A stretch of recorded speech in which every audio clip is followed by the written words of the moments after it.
مجھ سے حق تجھے میری طرح صاحب اسرار کرے، دے کے احساس زیاں تیرا لہو کروا دے، دے کے احساس زیاں تیرا لہو کروا دے، فقر کی سان چڑھا کر تجھے تلوار کرے، موت کے آئینے میں دکھا کر تجھے رکھے دوست، زندگی تیرے لیے اور بھی دشوار کرے، فتنائے ملت بیضا ہے امامت اس کی، جو مسلمان کو سلاطین کا پرستار کرے، جو مسلمان کو سلاطین کا پرستار کرے۔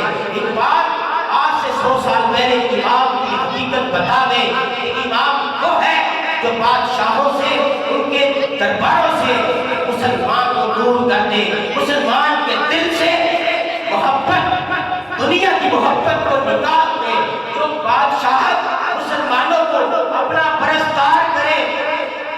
ایسے لوگوں کی امامت قابل قبول نہیں ہے۔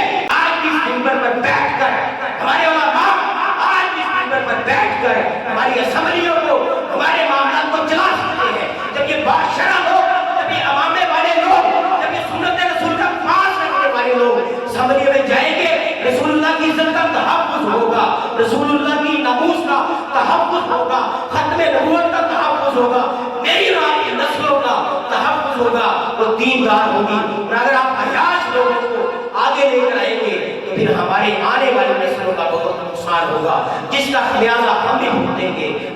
مسجد میں سیاست کا جانا، مسجد میں سیاست کی باتیں کیوں ہو رہی ہیں؟ اقبال سے پوچھے جاتے۔ اقبال نے فرمایا تھا جلال بادشاہی ہو یا کہ جمہوری تماشا ہو، جلال بادشاہی ہو یا کہ جمہوری تماشا ہو، جدا ہوتی سے سیاست تو رہ جاتی ہے چنگیز سے۔ یہ میں نہیں کہہ رہا ہوں، ایک بات ہمارے ہیں جن کو اعتراض ہو چاہے وہ وزار کر، اور ان سے پوچھے آپ نے یہ فرمایا تھا، آپ فرما رہے ہیں سیاست اور دین جدا نہیں ہے، دین اور سیاست اکٹھے ہیں۔ جس دن ہم ان کو اکٹھا کر لیں گے اس دن دین تخت پر ہوگا، جس وقت تک ہم دونوں کو علیحدہ رکھیں گے تو ہمارا دین آگے نہیں آئے گا۔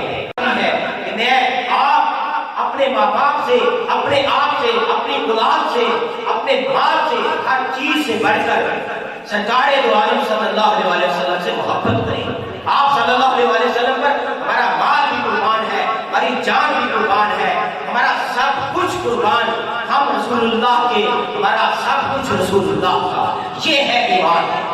حضرت ابوبکر صدیق رضی اللہ تعالیٰ عنہ جنگ کے اندر شامل ہے، اور جنگ کے دوران آپ کا سامنا آپ کے بیٹے سے ہوتا ہے۔ اس وقت آپ کے بیٹے نے اسلام قبول نہیں کیا تھا، تو جب جنگ ختم ہوئی بیٹے نے اسلام قبول کر لیا تو ایک دن کو عرض کرتا ہے ابا جان میں نے جنگ کے دوران کئی دفعہ آپ کا سامنا کیا اور میں نے یہ سوچ کر آپ کو چھوڑ دیا کہ آپ میرے والد گرامی ہیں۔ تو حضرت ابوبکر صدیق رضی اللہ تعالیٰ عنہ نے تاریخ ساتھ جملے سوال فرمائے۔